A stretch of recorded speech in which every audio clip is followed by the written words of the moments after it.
Hola, buenas tardes a todos. Muchísimas gracias nuevamente por acompañarnos en este día donde vamos a repasar los numerales del Catecismo de la Iglesia del 811 al 865. Y bueno, pues vamos a tratar de irnos un poquito rápido porque sí son bastantes puntos, pero bueno, pues pidiéndole al Espíritu Santo primero que nada que nos ilumine y que nos ayude a poder, uno, explicarlos y otro, pues comprenderlos también. Y para esto, pues necesitamos el auxilio, como siempre, del Espíritu Santo y nos ponemos en presencia del Señor. En el nombre del Padre, del Hijo y del Espíritu Santo. Amén. Oh Espíritu Santo, amor del Padre y del Hijo, inspírame siempre lo que debo pensar, lo que debo decir, cómo debo decirlo, lo que debo callar, cómo debo actuar, lo que debo hacer, para gloria de Dios, bien de las almas y mi propia santificación. Espíritu Santo, dame agudeza para entender, capacidad para retener, método y facultad para aprender, sutileza para interpretar, gracia y eficacia para hablar. Dame acierto al empezar, dirección al progresar y perfección al acabar. Amén. En el nombre del Padre, del Hijo y del Espíritu Santo. Amén. Bueno, pues hoy vamos a tocar el tema que nos hablan y dice: la Iglesia es una, santa, católica y apostólica. Y vamos a ir tratando poco a poco de ir comprendiendo cada uno de estos adjetivos, porque es una, porque es santa, porque es católica y porque es apostólica. Y bueno, pues es una y nos dice el Catecismo de la Iglesia, dice: la Iglesia es una debido a su fundador, pues él mismo, Hijo encarnado, Príncipe de la Paz, por su cruz reconcilió a todos los hombres con Dios, restituyendo la unidad de todos en un solo pueblo y en un solo cuerpo. Es también una porque nuestro Señor es la cabeza de la Iglesia, que es una. Y en él está también Dios Padre, Dios Hijo y Dios Espíritu Santo, que es un solo Dios. Entonces nuestra iglesia es una, y porque es la única iglesia que fundó Cristo. Esta es la iglesia que Él realmente fundó. Podrá existir otras denominaciones cristianas, pero la única fundada por nuestro Señor es la Iglesia Católica. Existen denominaciones que se fueron dando poco a poco con el paso del tiempo, eh, entre ellas la Iglesia Ortodoxa y después todas las denominaciones de nuestros hermanos que pues tienen, se les conoce como protestantes. Entonces, pues bueno, de ahí se generan otras denominaciones también, pero estas son sobre todo la Iglesia Ortodoxa, es la iglesia que más está cerca de lo que es la Iglesia Católica, y esto porque pues fue la primera en separarse en el cisma del 1053, y bueno, esto ahorita lo vamos a ir platicando, pero vamos a continuar aquí con lo que nos dice el Catecismo. Dice: dentro de la comunión eclesial existen legítimamente las iglesias particulares con sus propias tradiciones. La gran riqueza de esta diversidad no se opone a la unidad de la Iglesia. No obstante, el pecado y el peso de sus consecuencias amenazan sin cesar el don de la unidad. También el apóstol debe exhortar a guardar la unidad del espíritu con el vínculo de la paz. Todos nosotros estamos llamados a ser apóstoles y seguir un apostolado. Un apóstol viene a ser apostolado. Entonces, dentro de este apostolado estamos todos llamados a guardar la unidad. Todo aquello que une viene de Dios, todo aquello que divide viene del enemigo. Y bueno, todo lo que está en unión es en concordancia con el Espíritu Santo. El Espíritu Santo siempre nos va a llamar a la unidad. Y hoy justo estaba leyendo un pensamiento del Papa Francisco, donde él decía que muchas de las razones de las divisiones es porque no hay diálogo. No hay un diálogo fraterno, no hay un diálogo donde nos podamos abrir sin pretender siempre tener la razón. Lo bonito del diálogo es que uno puede escuchar al otro y puede ser escuchado, y al tener este diálogo, pues podemos llegar a un buen acuerdo. Y esto no solamente para la unidad de las iglesias, ¿verdad? Sino también lo podemos practicar para la unidad en la familia, en el trabajo, porque donde hay diálogo nos podemos comprender. Y bueno, debido a la falta de diálogo, a la falta de comprensión, a la falta de caridad, de amor, pues es que existe la división. Y inicia, como les decía hace tiempo, primero con el cisma de 1053 con la Iglesia Ortodoxa y posteriormente con la reforma de los protestantes. Y bueno, vamos a continuar. Dicen, ¿cuáles son los vínculos de la unidad? La profesión de una misma fe recibida de los apóstoles. Aquí estamos hablando de los apóstoles que recibieron de enseñanza directa de nuestro Señor Jesucristo. La celebración común del culto divino, sobre todo de los sacramentos. La sucesión apostólica por el sacramento del orden que conserva la concordia fraterna de la familia de Dios.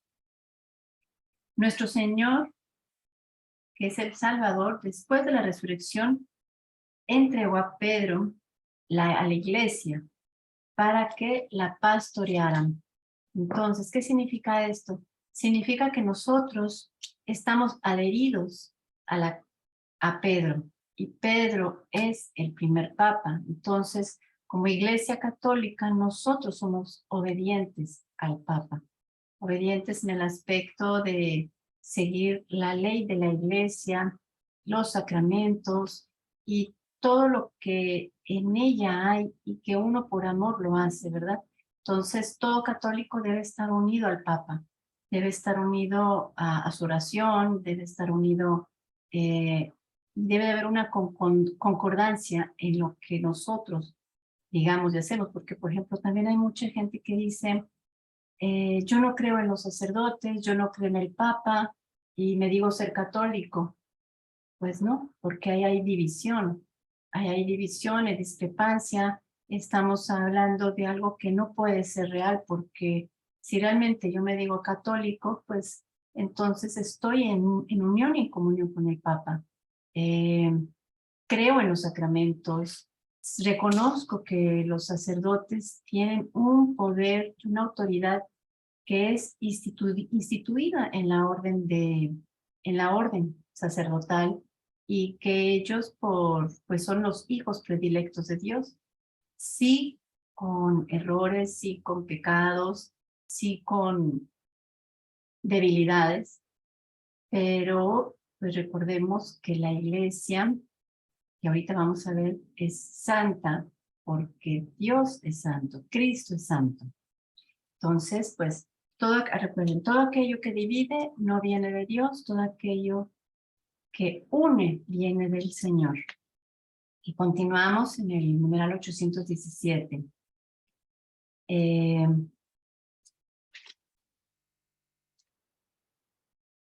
Aquí nos dice que la iglesia es gobernada por el sucesor de Pedro y por los obispos en comunión con él.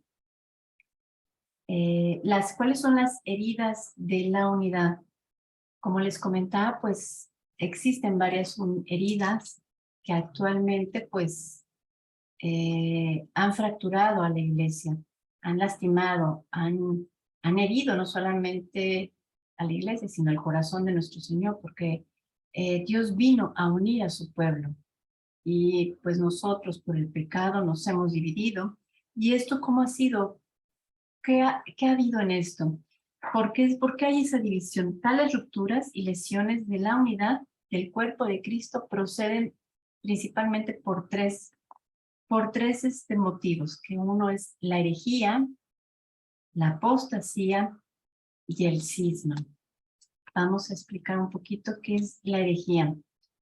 La herejía, vamos a tratar de entenderlo, por ejemplo, con lo que hizo Lutero. Lutero, él era él era un monje, ahorita les digo, de agustino, sí, era un monje agustino que él había observado ciertas situaciones que él encontraba erróneas dentro de la Iglesia Católica.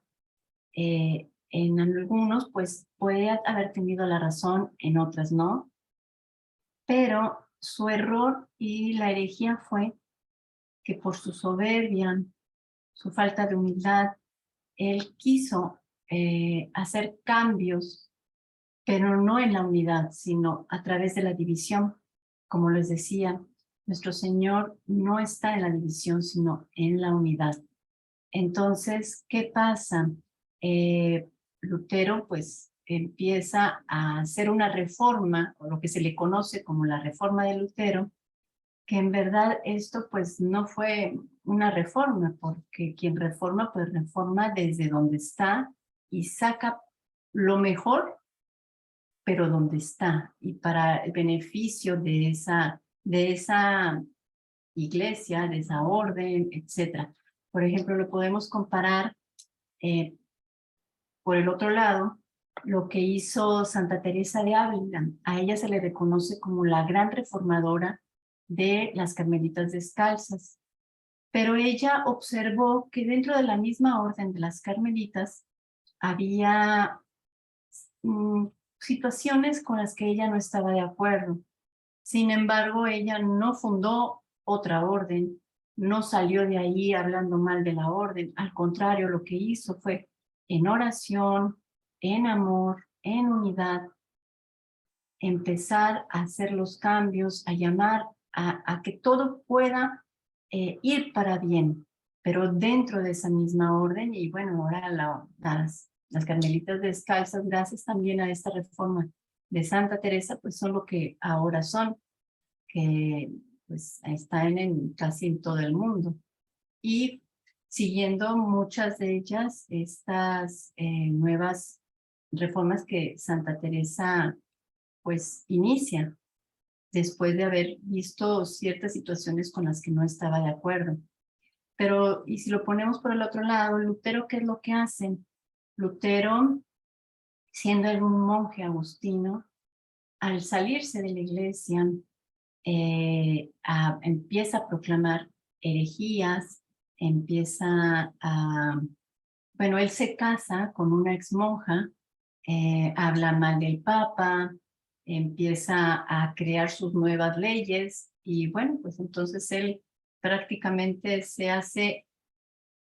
hace lo que a su conveniencia realmente necesitaba o más le gustaba. Y si lo vemos por el otro lado, pues Santa Teresa no hace eso, ella trata de ayudar a la misma iglesia, ¿sí? A su misma orden para que ésta pues fuera creciendo en el amor y en la unidad. Eso pues es lo que vendría siendo un ejemplo de herejía. ¿Y qué es la apostasía? La apostasía es todo aquello que niega a nuestro Señor, todo aquello que niega, por ejemplo, las personas que niegan estar bautizadas. Cuando uno es bautizado, a nosotros nos queda una huella indeleble que nunca se va a borrar, por más que una persona diga es que yo ya no quiero pertenecer. Tú fuiste bautizado, ese bautismo no se borra. Hace tiempo, no sé, quizás hace unos 6 o más años, me acuerdo que en Argentina varias gente se reunía y firmaba un acta donde decía que ellas ya dejaban de ser católicas, que ellos ya no querían saber de las cosas de Dios, que no les interesaba, y bueno, no sé qué más cosas o barbaridades habrán pues en esas actas, pero realmente el bautismo no se borra. aunque ellas hayan firmado, el bautismo no se borra. Entonces, pues bueno, eso era lo que estas personas creían. Y bueno, como les decía, todo lo que es apostasía es todo aquello que niega a Dios. Y ahorita pues podemos observar muchos actos de apostasía en las escuelas, en el gobierno, en la misma sociedad, ¿no? Podemos ver iglesias que han sido transformadas totalmente y ya no dejaron de ser iglesias para convertirse en bares, discotecas, museos, restaurantes. Entonces, pues de ahí estamos hablando de una clara apostasía donde ya no reconocemos ni interesa la presencia de Dios, ni queremos que Dios esté presente en nuestras vidas. ¿Cuántas veces hemos escuchado que quitan las cruces porque llega un momento donde les estorban? Y bueno, o empiezan a decir que si está una cruz debería de estar otros símbolos de diferentes denominaciones. Y bueno, pues eso es la apostasía, cuando uno niega a Dios. Entonces, la persona que niega a Dios, pues es una apóstata. Y ¿qué podemos decir del cisma? Bueno, pues del cisma, en el 1554, para ser más exacta, vino uno de los primeros cismas, que es el cisma de la Iglesia Ortodoxa. ¿Qué significa cisma? Significa separación. Significa que ya no están de acuerdo, que igual por falta de unidad te separas. ¿Qué sucedió, por ejemplo, para ponerles un ejemplo de este cisma de la Iglesia Ortodoxa? La Iglesia Ortodoxa, al no haber un diálogo que realmente pudieran abrirse al amor, y quizá también por mucha falta de entendimiento en aquellas épocas, de las malas traducciones, de quizá pues la falta de preparación también. Había situaciones en las que no estaban de acuerdo. Por ejemplo, los ortodoxos dicen que el Espíritu Santo procede del Padre, mas no del Hijo. Nosotros en la Iglesia Católica creemos que el Espíritu Santo, Dios Espíritu Santo, procede tanto del Padre como del Hijo. Y en este caso los ortodoxos dicen que no. Ellos, por ejemplo, ellos no siguen la sucesión de Pedro como nosotros. Ellos están instituidos por los patriarcas, que cada uno puede gobernar su área, por decirlo así, es que no me sé ahorita precisamente el nombre, de acuerdo a, en una línea quizá no del todo igual, como es en la Iglesia Católica, que nosotros pues estamos regidos por los presbíteros por los obispos por el Papa, y tenemos un orden jerárquico en el que nosotros nos basamos y nos unimos al Papa, que es así como nuestro Señor instituyó, él mismo lo instituye a Pedro, ¿no? Por eso a los papas se les puede decir que es Pedro también, ¿no? Porque Pedro fue el primer papa. Entonces, pues bueno, de que hablamos del cisma, pues por diferencias que no pudieron coincidir, y no solamente esta que les hablo del Espíritu Santo, sino también otras, pues existe ese cisma. La Iglesia Ortodoxa, de hecho, es la más cercana a la Iglesia Católica. ¿Por qué? Porque la Iglesia Ortodoxa también tienen el sacramento de la Santa Eucaristía, también tienen el sacramento de la confesión. Ellos pues tienen a sus sacerdotes, pero en diferencia, por ejemplo, con los sacerdotes, en cuanto a la Iglesia Católica, sus sacerdotes sí se pueden casar. Aquí en la Iglesia Católica pues está el diácono permanente, que es el que se puede casar, más no es el sacerdote, o sea, ya no llega a sacerdote el diácono. cuando ella tiene una vida con una mujer, vaya, y que tiene una familia. Y bueno, comentándoles aquí brevemente también este detalle, fíjense lo bonito que es pues nuestra iglesia. Muchos hablan de que el celibato dentro de la iglesia, o muchos están en desacuerdo porque pues que deberían de tener una mujer, los sacerdotes, porque pues esto ayuda a que pues, no haya infidelidad dentro a la misma iglesia, ¿no? Y miren lo que una vez un mismo sacerdote ortodoxo me decía, que él siendo sacerdote ortodoxo le era muy difícil llevar a su familia o tener una familia con las normas que en lo general debería de ser. Me refiero a que, por ejemplo, dice, yo los domingos tengo que estar en la iglesia, tengo que, si llega un enfermo, si llega alguien que necesita confesión, o sea, si llega una persona que me necesitara, yo no solamente me debo a mi familia, sino me debo a todas mis ovejas. Yo tengo que dejar a mi esposa, a mis hijos, para poder también atender a mi familia. Y en la Iglesia Católica, los sacerdotes, en verdad que deberíamos de ver esa pues belleza, ¿no? Porque del sacrificio que hace el sacerdote, que se entrega en cuerpo y alma por sus ovejas, que pues no hay, digamos, un lazo que limite el poderse entregar por completo a las ovejas que el Señor le encarga pastorear, ¿verdad? Y bueno, en esto pues hay gente que está en discordia, pero el Señor no se equivoca y Él por algo instituyó a la iglesia de esta manera, ¿no? Entonces, pues bueno, así este es un pequeño ejemplo de lo que es la iglesia ortodoxa en cuanto a lo del cisma, para que pudieran comprender estas tres situaciones que se dan por la falta de unidad. Y también hablando de la unidad de la iglesia, todos los católicos estamos llamados a orar por la unidad de la iglesia.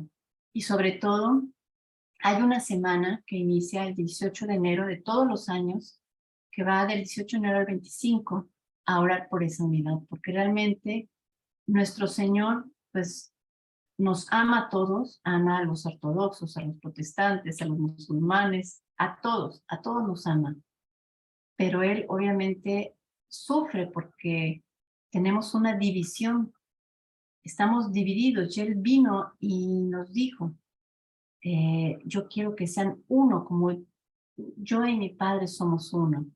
Entonces, pues tenemos que buscar la unidad, orar por la unidad, pedirle al Señor que nos lleve a la unidad. Y a veces, pues, es triste, ¿verdad? Pero dentro de las mismas familias estamos divididos. Entonces, pero ¿y por qué sucede esto? Pues por la falta de oración también. Entonces, hay que orar, hay que clamar al Espíritu Santo para que venga en nosotros a hacer esas oraciones que nosotros realmente pues no podemos hacer si no es gracias al Espíritu Santo y gracias a que Él nos inspire a orar.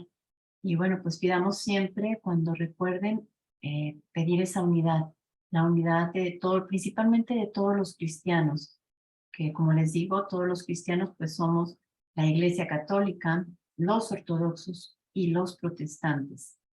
Todas las iglesias en las que pues hay un bautismo, ¿verdad? Los protestantes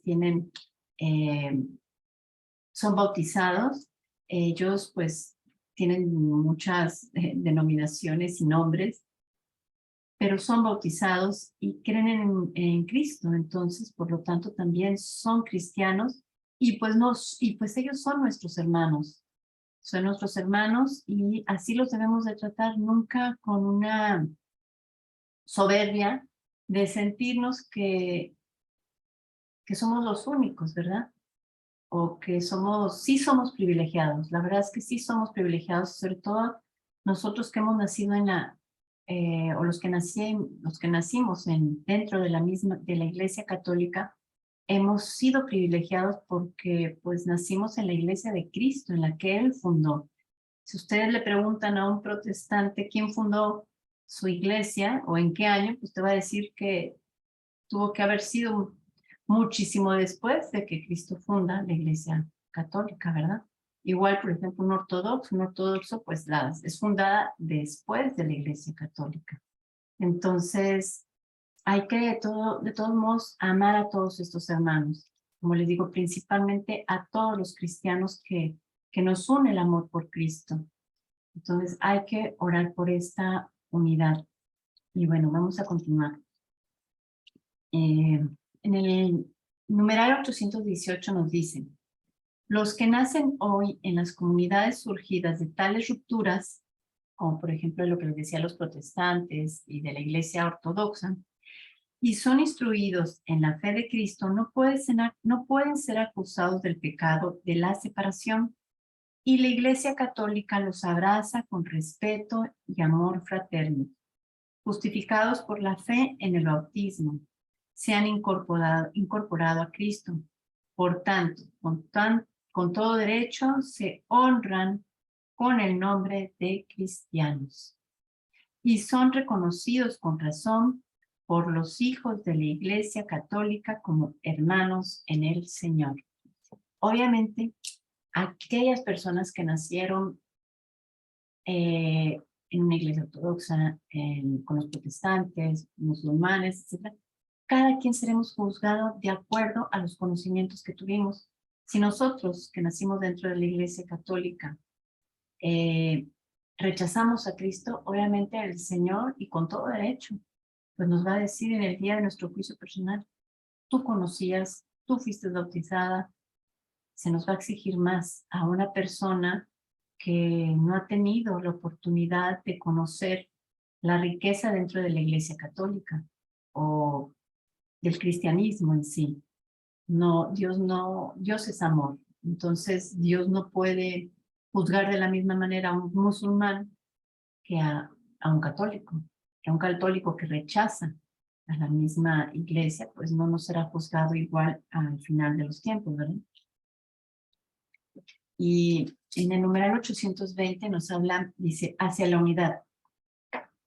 Cristo da permanentemente a su iglesia el don de la unidad, pero la iglesia debe orar y trabajar siempre para mantener, reforzar y perfeccionar la unidad que Cristo quiere para ella. Por eso Cristo mismo rogó en la hora de su pasión y no cesa de rogar al Padre por la unidad de sus discípulos. Que todos sean uno, como tú, Padre, en mí y yo en ti. Que ellos sean también uno en nosotros, para que el mundo crea que tú me has enviado. Juan 17:21. Y bueno, vamos a poder tratar de comprender por qué la iglesia es santa. Primeramente, la iglesia es santa porque quien la funda es santo, porque Él es la cabeza de esta iglesia, y como cabeza de la iglesia santa, pues en cierta manera santifica a su iglesia. Dicen: en efecto, Cristo y el Hijo de Dios, a quien con el Padre y con el Espíritu se proclama el solo santo, amó a su iglesia como a su esposa. Él se entregó por ella para santificarla, la unió a sí mismo como su propio cuerpo y la llenó del don del Espíritu Santo para gloria de Dios. La iglesia es, pues, el pueblo santo de Dios, y sus miembros son llamados santos. Y esto era lo que les comentaba la vez pasada. Nosotros, aquí el Señor nos dice, su iglesia es llamada santos. Entonces nosotros estamos llamados a ser santos. Y en verdad que deberíamos de creernos esto, porque muchas veces si alguien te dice, es que tú eres santa, sí, eres santa. No los debemos de creer, porque estamos en esa lucha. Obviamente caemos en pecado, pero al momento de que nos reconciliamos, volvemos otra vez a ganar esa, esa pues santificación que viene por el Espíritu Santo.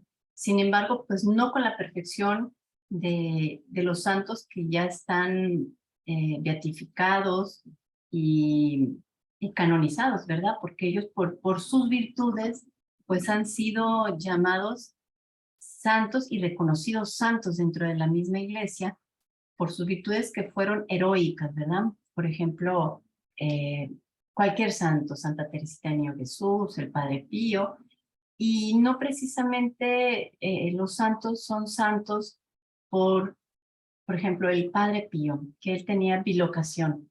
Bilocación significa que podía estar en dos lugares al mismo tiempo, o por los estigmas. Los estigmas es todo las huellas de la pasión que él tenía en sus manos, en el costado y en los pies también. Pero no es santo por todos estos signos visibles, sino era santo por todas las virtudes heroicas que él tenía. Entonces nosotros estamos llamados también a llegar a esa santificación. Y si alguien pues nos da el ejemplo perfecto de santificación, pues es la Santísima Virgen María. Ella pues siendo humana como nosotros, pues ella alcanzó esa perfección en la santificación. Y bueno, continuamos. En el 825 dice: la Iglesia en efecto ya en la tierra se caracteriza por una verdadera santidad, aunque todavía imperfecta. En sus miembros la santidad perfecta está todavía por alcanzar. Todos los cristianos de cualquier estado o condición están llamados, cada uno por su propio camino, a la perfección de la santidad, cuyo modelo es el mismo Padre. La caridad es el alma de la santidad a la que todos están llamados. Dirige todos los medios de santificación, los informa y los lleva a su fin. Esto es la caridad, que son de las principales virtudes que debemos pues, trabajar para poder llevar a esta santificación. ¿Y qué es la caridad? La caridad es el amor. La caridad es amar por completo, amar a Dios sobre todas las cosas y amar al prójimo como a ti mismo, porque pues nosotros nos amamos, ¿verdad? Y quisiéramos lo mejor para nosotros, y es así como también debemos amar a los demás, queriendo lo mejor para los demás. Dice: mientras que Cristo santo, inocente, sin mancha, no conoció el pecado, sino que vino solamente a expiar los pecados del pueblo, la iglesia, abrazando en su seno a los pecadores, es a su vez santa y siempre necesitada de purificación, y busca sin cesar la conversión y la renovación. Todos los miembros de la iglesia, incluso sus ministros, deben reconocerse pecadores. Así como nosotros pues estamos llamados a la santidad, pues así también los ministros, los sacerdotes, los obispos, todos ellos obviamente con una exigencia mayor están llamados a la santidad. Y para poder lograr esta santidad, pues hay que reconocerse pecadores. El otro día leía que el Papa Francisco se confiesa una vez a la semana. Entonces, pues ahí nos da el ejemplo de cómo él desea ser santo, porque él en cuanto pues sabe que ha pecado, y es que todos pecamos, la verdad es que todos pecamos de una u otra manera. Se dice que un santo peca 7 veces al día, entonces pues imagínense uno que a veces no practica en general las virtudes, pues se nos salen los pecados, ¿verdad? Hasta de pensamiento y a veces hasta por los poros. Y bueno, pues aquí podríamos, fíjense, yo pensaba cuando estaba leyendo esto, se me venía a la mente San José y la Virgen María, cuando van al templo, ellos van hacia el templo con el niño Jesús a la presentación cuando van al templo a orar, ¿verdad? Como familia, que van con toda la comunidad y van en caravana. Cuando se regresan, pues se dan cuenta que José pensaba que María tenía al niño Jesús con ella, y María pensaba que José lo tenía. Pero bueno, después se dan cuenta que no viene en la caravana.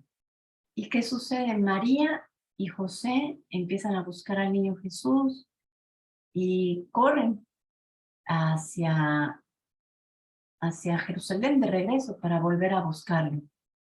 Y es así como nosotros deberíamos de correr cuando estamos en pecado.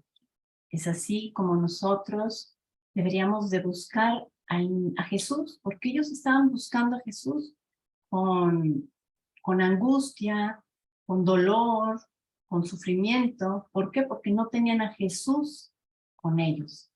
Y esto es lo que pasa cuando nosotros caemos en pecado. No tenemos a Jesús. No está Jesús con nosotros. Lo hemos dejado, lo hemos abandonado. ¿Y qué hacemos? Pues muchas veces caemos en pecado y no le damos importancia, tanto que a lo mejor dejamos pasar días, quizá meses, quizá un año, sin confesarnos, cuanto es muy importante la confesión. Y como les decía, pues todos estamos llamados al sacramento de la confesión, desde el Papa, obispos, sacerdotes, todo el clero, y nosotros también como fieles estamos llamados y así para purificarnos y limpiarnos. Y bueno, continuamos. Dicen, ¿qué quiere decir católica? La palabra católica significa universal, en el sentido según la totalidad o según la integridad. La Iglesia es católica en un doble sentido. Es católica porque Cristo está presente en ella. Ahí donde está Cristo Jesús está la Iglesia católica. En ella subsiste la plenitud del cuerpo de Cristo unido a su cabeza, lo que implica que ella recibe de él la plenitud de los medios de salvación. La plenitud de los medios de salvación que él ha querido. Confesión de fe recta y completa, vida sacramental íntegra y ministerio ordenado en la sucesión apostólica. La Iglesia, en este sentido fundamental, era católica en el día de Pentecostés y lo será siempre hasta el día de la parucía. Entonces, pues, la Iglesia nace en Pentecostés y nos llama, ¿por qué se llama católica? Pues porque el Señor nos habla a que su mensaje está llamado a todos, es universal, no es exclusivo para un grupo, sino todos estamos llamados a poder conocer a Jesús. Es católica porque ha sido enviada por Cristo en misión a la totalidad del género humano. Como les decía, todos estamos llamados a conocer la palabra de Dios. ¿Quién pertenece a la Iglesia Católica? Están plenamente incorporados a la sociedad que es la Iglesia aquellos que teniendo el Espíritu de Cristo aceptan íntegramente su constitución. ¿Qué significa esto? Era lo que les decía al principio. No me puedo llamar yo católica y no reconocer al Papa. No me puedo llamar católica y decir creo en Cristo, pero no creo en los sacerdotes. Pues tenemos que ser coherentes con todo lo que nos pide la Iglesia.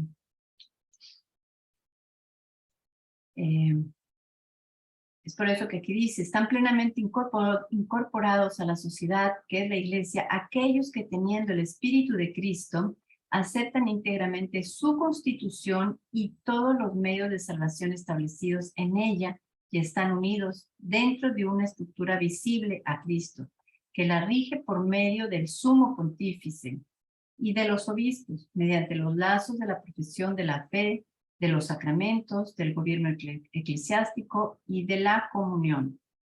Otro ejemplo podría decir, bueno, soy católica, pero a mí no me gusta confesarme porque es un ser humano el que está ahí y no, yo me confieso directamente con Dios.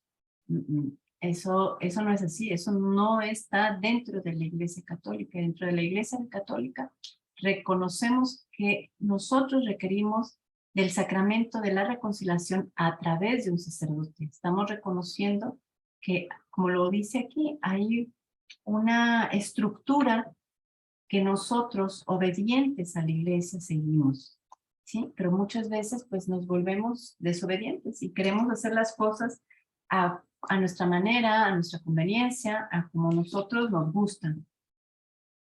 Continuamos y dice, los que creen en Cristo y han recibido ritualmente el bautismo están en una cierta comunión, aunque no perfecta, con la Iglesia Católica. Era lo que les decía al principio de los protestantes y de los ortodoxos, que ellos también han recibido el bautismo, están en comunión, pero no es una comunión perfecta. Porque, por ejemplo, los protestantes, ellos no tienen el sacramento de la Santa Eucaristía.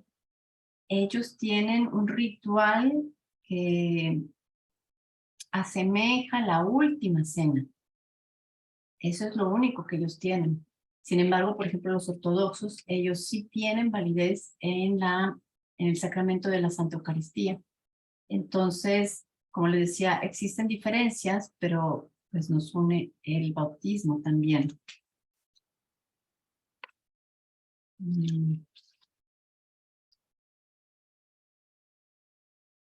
Dice, la Iglesia aprecia todo lo bueno y verdadero que puede encontrarse en las diversas religiones, como una preparación al Evangelio, y como un don de aquel que ilumina a todos los hombres para que al fin tengan la vida. Nuestro Señor es Dios y, como les decía, nos ama a todos. Y aunque hay religiones que no son en sí lo que el Señor, o sea, no es la Iglesia Católica, pero el Señor también los ama, el Señor también no va a olvidarlos, el Señor también deja huella en ellos, y es lo que decía en este párrafo.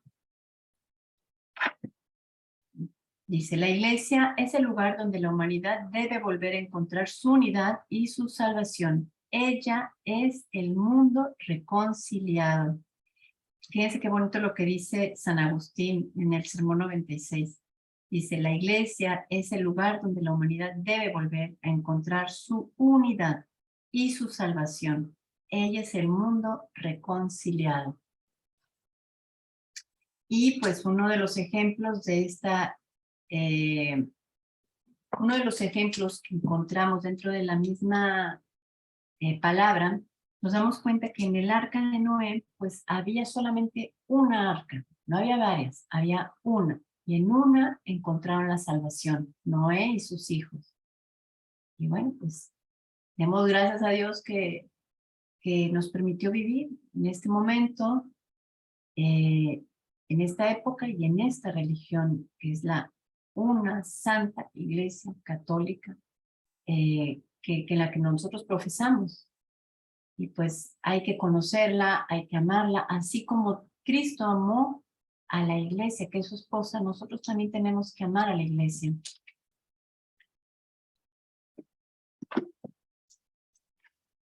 Dice, la misión, exigencia de la catolicidad de la Iglesia. La misión. Todos estamos llamados a esta misión. Por ejemplo, cuando nuestro Señor es crucificado, pues, ¿qué sucede? Todos los apóstoles estaban asustados, pero después de Pentecostés, que tienen la fuerza del Espíritu Santo, vienen ellos a predicar con una fuerza y saben que tienen que llegar al mundo entero para llevar la buena nueva. Y tenemos, por ejemplo, a Santiago, que llega a España y él empieza a predicar en España y pues se da cuenta que por más intentos, por más esfuerzo que él hacía, pues esta predicación no agarraba la fuerza que él quería. Ya realmente pues se estaba desanimando en esa misión que él tenía. Así como cada uno de los apóstoles tuvieron una misión, pues en este caso, pues Santiago tenía esa misión y se estaba desesperando y pues estaba quizá triste. Y bueno, viene nuestra Santísima Madre, se le presenta y lo vuelve a animar. Y es así como también ella siempre nos va a animar a que nosotros estemos de misión continua. Y esto no significa que nos tenemos que ir a algún país lejano, a algún lugar lejos de donde nosotros vivimos, porque nuestra primera misión está dentro de nuestra familia y ahí mismo podemos misionar, ahí mismo podemos llevar la palabra de Dios o con nuestras vecinas en el trabajo o crear grupos, cenáculos de oración, invitar a la demás gente que conozca la palabra, porque cuando uno conoce, pues lo que quiere es que todos los demás lo conozcan, ¿no? Que se den cuenta de la riqueza de nuestra fe y del amor que hay dentro de nuestra Iglesia Católica. Lo que pasa es que pues muchas veces no la conocemos y pues desperdiciamos muchas de las gracias que hay. Dice, id pues y hacer discípulos a todas las gentes, bautizándolas en el nombre del Padre y del Hijo y del Espíritu Santo, y enseñándoles a guardar todo lo que yo os he mandado. Y sabed que yo estoy con vosotros todos los días hasta el fin del mundo. Mateo capítulo 28, del 19 al 20. ¿Cuál es el motivo de la misión? Siempre el motivo de cada misión debe ser el amor. ¿Por qué? Porque el amor es el que te mueve a compartir, el amor es el que te mueve a dar, el amor es la caridad. Entonces, si nosotros queremos dar lo mejor, pues obviamente vamos a dar la palabra de Dios, porque ahí sabemos que es el mismo Dios quien habla, es el mismo amor el que está hablando, y es el amor el que nos tiene que mover, y es el amor por Dios y de Dios. Dice, Dios quiere que todos los hombres se salven y lleguen al conocimiento pleno de la verdad. La salvación se encuentra en la verdad. Los que obedecen a la moción del Espíritu de verdad están ya en el camino de la salvación. La iglesia debe ser misionera. Nosotros no nos podemos quedar callados, no podemos dejar la palabra oculta. Hay que aprovechar a tiempo y a destiempo, como nos dice San Pablo. Quizá en una cita con el dentista podamos sacar el rosario y que no importe que te vean que estás rezando el rosario, al contrario, qué bueno. Quizá no vas a decir una sola palabra a nadie, pero tú estás dando testimonio de tu fe, tú estás dando testimonio de tu amor a tu iglesia, a la Santísima Virgen, de tu intercesión. Entonces muchas veces no es necesario hacer grandes cosas, sino ahí donde estás, en lo pequeño, es donde el Señor a lo mejor te está llamando a misionar. Por ejemplo, Santa Teresita del Niño Jesús, ella es misionera, ella es patrona de las misiones, y ella nunca salió a misionar. Ella nunca salió de su convento, y ella es patrona de las misiones. ¿Por qué? Porque ahí donde estaba, ella oraba por esas misiones. Entonces ella es patrona de las misiones por esta situación. Dice, los caminos de la misión. El Espíritu Santo es en verdad el protagonista de toda la misión eclesial. Él es quien conduce la iglesia por los caminos de la misión. Como siempre, nos tenemos que dejar llevar por el Espíritu Santo. Si nosotros no oramos, si nosotros queremos hacer las cosas por nosotros mismos, esa misión va a fracasar. Esa misión no va a tener éxito porque es nuestro yo el que está haciendo las cosas. Pero si invocamos al Espíritu Santo y nosotros nos reducimos para que Él crezca, así como lo dijo San Juan Evangelista, no, San Juan Bautista, tengo que disminuirme yo para que Él crezca, para que Él aparezca, para que Él creciera. Así nosotros tenemos que hacernos a un lado para que realmente el que realmente es el verdadero, el que realmente vale la pena anunciar, pues es nuestro Señor. Y si no invocamos al Espíritu Santo, quizá no por nuestro ego, por nuestro egoísmo, por nuestra vanidad, nos estaremos anunciando a nosotros mismos, nada más. Es por eso que siempre recuerden invocar al Espíritu Santo en todo, al iniciar sus actividades, al trabajar, cuando estén platicando con una amiga y que vengas ella a pedirles algún consejo. Bueno, pues ahí en el silencio, quizá no puedes interrumpirla, pero tú sola puedes estar invocando al Espíritu Santo, o si hay el momento en que le digas, vamos a invocar juntas, o juntos, vamos a invocar al Espíritu Santo, eso va a ser pues totalmente distinto de los frutos que se van a llegar a dar. Dice, el espíritu misionero exige entonces la paciencia, y comienza con el anuncio del evangelio a los pueblos, a los grupos que aún no creen en Cristo.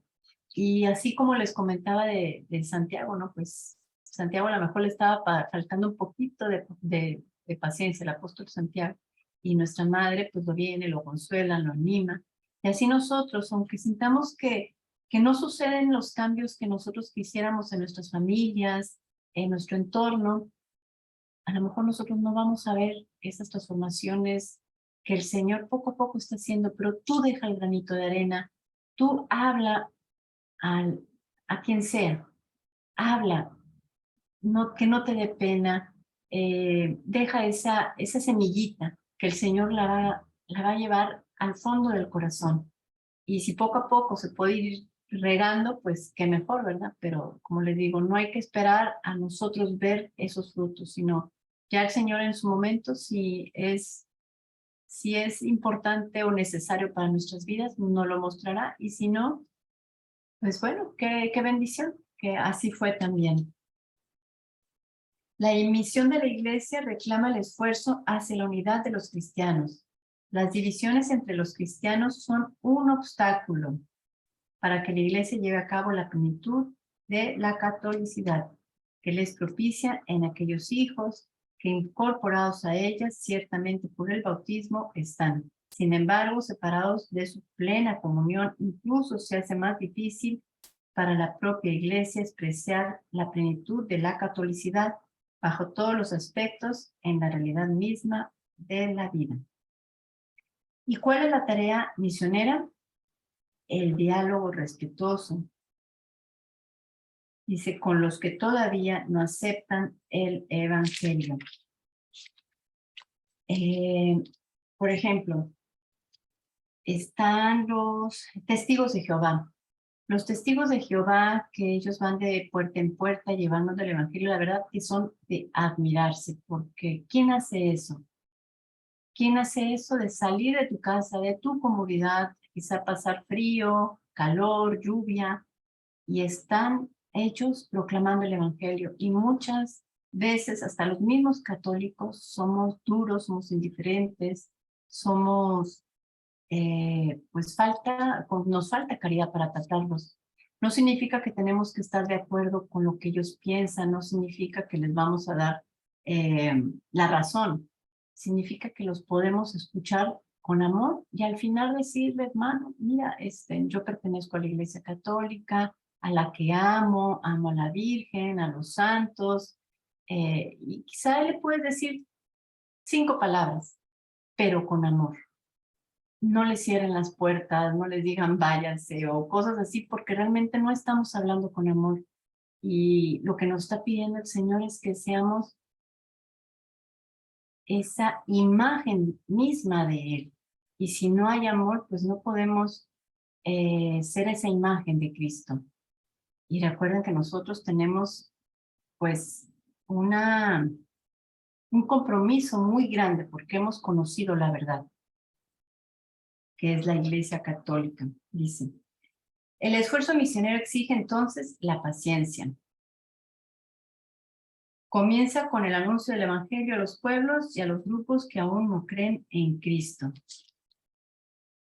La Iglesia es apostólica. ¿Por qué es apostólica?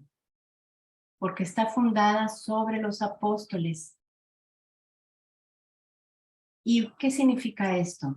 Que guarda y transmite con la ayuda del Espíritu Santo que habita en ella la enseñanza. Sigue siendo enseñada, santificada y dirigida por los apóstoles hasta la vuelta de Cristo, gracias a que aquellos que la suceden en su ministerio pastoral, el colegio de los obispos, a los que asisten los presbíteros, juntamente con el sucesor de Pedro y sumo pastor de la iglesia. Todos ellos, ¿qué hacen?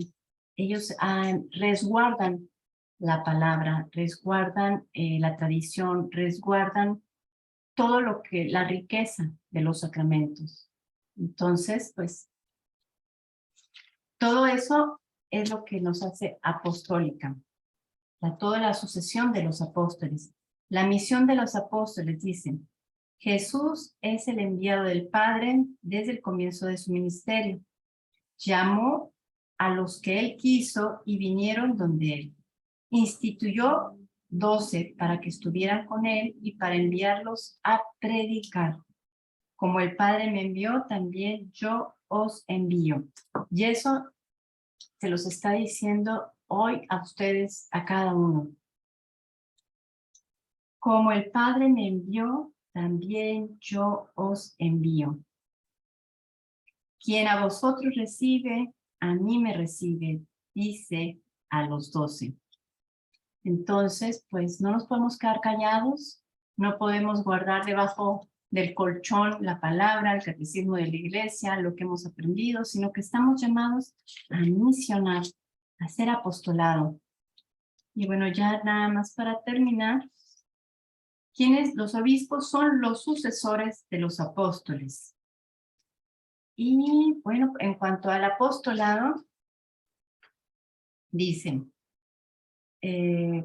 toda la iglesia es apostólica mientras permanezca a través de los sucesores de San Pedro y de los apóstoles en comunión de fe y de vida con su origen. Toda la iglesia es apostólica en cuanto que ella es enviada al mundo entero. Todos los miembros de la iglesia, aunque de diferentes maneras, tienen parte en este envío. La vocación cristiana, por su misma naturaleza, es también vocación al apostolado. Se llama apostolado a toda actividad del cuerpo místico que tiende a propagar el reino de Cristo por toda la tierra. ¿Y cuál es el alma del apostolado? El alma del apostolado es la Eucaristía. Entonces, pues para poder tener esa alma, no podemos ser apóstoles que ponemos peros para asistir a la Santa Eucaristía. Y si realmente quisiéramos llevar un apostolado en unión fuerte con nuestro Señor, yo los invito a que asistan a las misas diarias, a alimentarse de nuestro Señor Jesucristo, a llenarse de Él, porque esa es la única manera que vamos a poder pues transmitir lo que hemos aprendido pues con amor y que el Señor va guardando en nuestro corazón, porque Él es el que lo va a hacer, no somos nosotros, es Él el que va a hablar, es Él el que nos va a mover. Nosotros vamos a dar nuestros 10% y Él dará el 90% para esa misión. Y bueno, hermanos, pues con esto concluimos esta parte del catecismo de la iglesia. Si hay alguien que tenga alguna pregunta, alguna duda, si algo no les quedó claro, pues con gusto pueden activar sus micrófonos.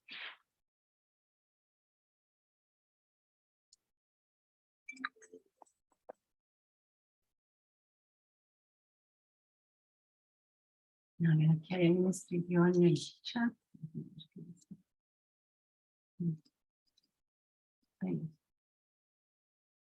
Ah, no son preguntas.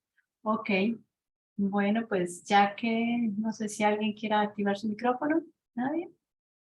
Si hay alguien que tenga alguna duda.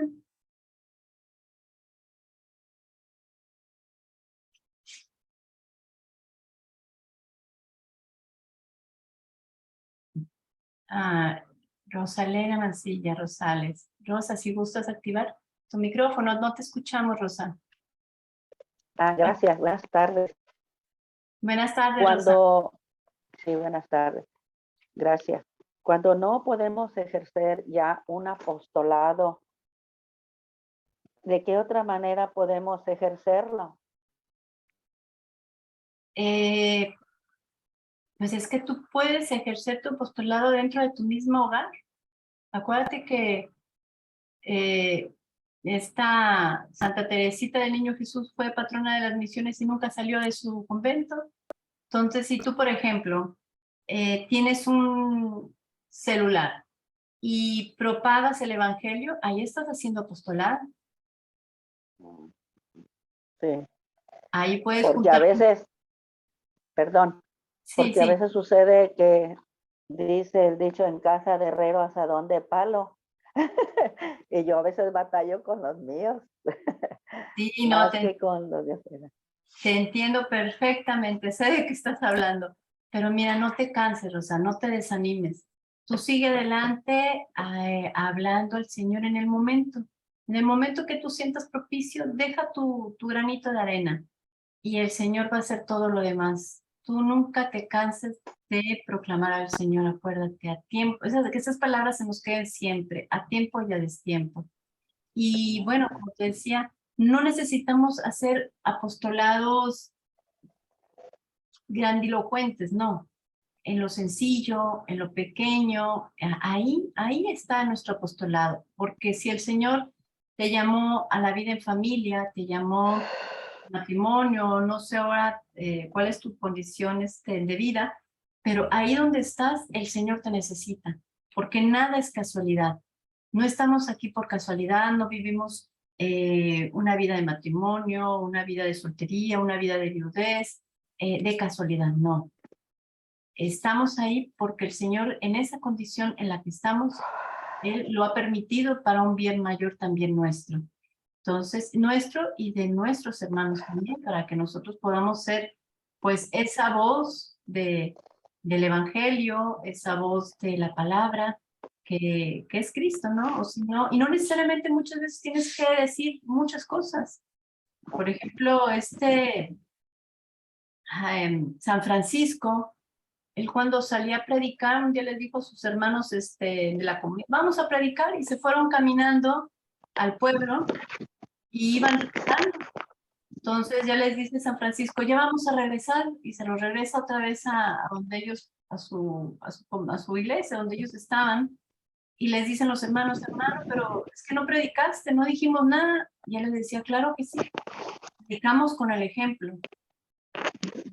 A eso Ajá. estamos llamados nada más. En ese momento es quizá hablar, no hablando mucho, hablando poco y realmente oportuno, en el silencio, en el amor, en la caridad, en la fe. Ahí está. Entonces, tú no sientas que no puedes hacer un apostolado, porque en verdad lo puedes hacer. Que eso no te llene, porque esos son pensamientos que vienen del otro. No, tú no puedes, a ti nadie te va a oír, no sabes hacerlo. Todo eso te lo va a poner el otro para que uno se vaya cerrando.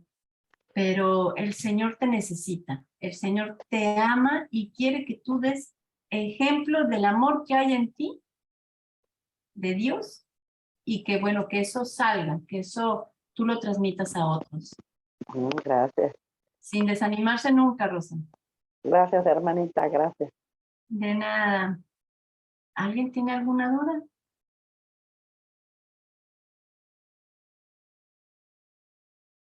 Beatriz, adelante si quieres activar tu micrófono. Buenas tardes, Jessica. Buenas tardes. Necesitaba hacer una consultica, pues no es precisamente del tema de hoy, sino sobre algo del catecismo. Es Sí, que dime. yo quería preguntarle qué significa el numerito pequeñito que aparece al lado izquierdo de cada numeral en el catecismo. Ahí al lado izquierdo hay unos numeritos. ¿Ese numerito qué significa? Ah, bueno, o sea, los números que están del lado izquierdo es el numeral para referirse, que es el seguimiento que hay dentro del mismo catecismo para poder ubicar cada frase, cada párrafo, nada más.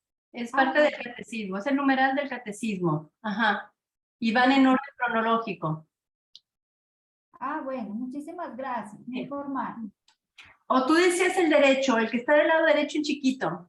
No, al lado izquierdo, por ejemplo, en el 861. A Hay ver, dos numeritos que aparecen, el uno es 77 y el otro 1087. 861, a ver, permítame, déjame, voy para allá. 861, ah, ya, bueno, aquí me aparece del lado derecho. En el Ah, 8, dice yo lo tengo al 71 lado izquierdo. y otro dice 1087 y otro Sí. 880. Bueno, son también referencias dentro del mismo catecismo, pero en otros numerales, que te O pueden sea ayudar que, a comprender. ya, que significan como lo mismo. Sí, que te pueden ayudar a lo mejor a ampliar Complementan, el tema. Ajá, sí, complementan ese párrafo.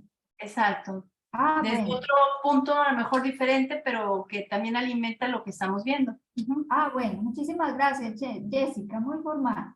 De nada, muchísimas gracias a ti, Beatriz. ¿Alguien más, alguna duda? Bueno, pues le damos gracias al Señor y pues le damos gracias con una oración. En el nombre del Padre, del Hijo, del Espíritu Santo. Amén. Amado Señor, te damos gracias por este momento que nos has permitido unirnos a ti, conocer un poco más acerca de la iglesia. Gracias, Señor, porque todo lo que estás haciendo, por lo que has hecho y por lo que harás en nosotros, Señor. Ponemos en tus manos, te entregamos este aprendizaje para que realmente pueda haber frutos de esta semilla que tú ahora has puesto en nosotros. Y todo lo ponemos a través de las manos de Mamá María y decimos: Dios te salve María, llena eres de gracia, el Señor es contigo. Bendita tú eres entre todas las mujeres y bendito es el fruto de tu vientre, Jesús. Santa María, Madre de Dios y Madre nuestra, ruega por nosotros pecadores, ahora y en la hora de nuestra muerte. Amén. En el nombre del Padre, del Hijo y del Espíritu Santo. Amén.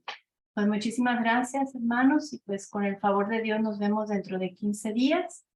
Y pues que tengan un lindo fin de semana. Dios nos los bendiga a todos. Hasta luego. Adiós. Hasta luego, muchas gracias. Dios los bendiga. Amén. Hasta luego, amén. Desde Hasta Venezuela. luego, Dios la bendiga. Gracias, bendiciones. Desde Texas. Gracias. Hasta luego. Desde México. México. Bendiciones. Gracias. Gracias. Chao. Hasta luego. Bye. Hasta luego. Qué hermoso. Hermoso, hermosísimo. Salud.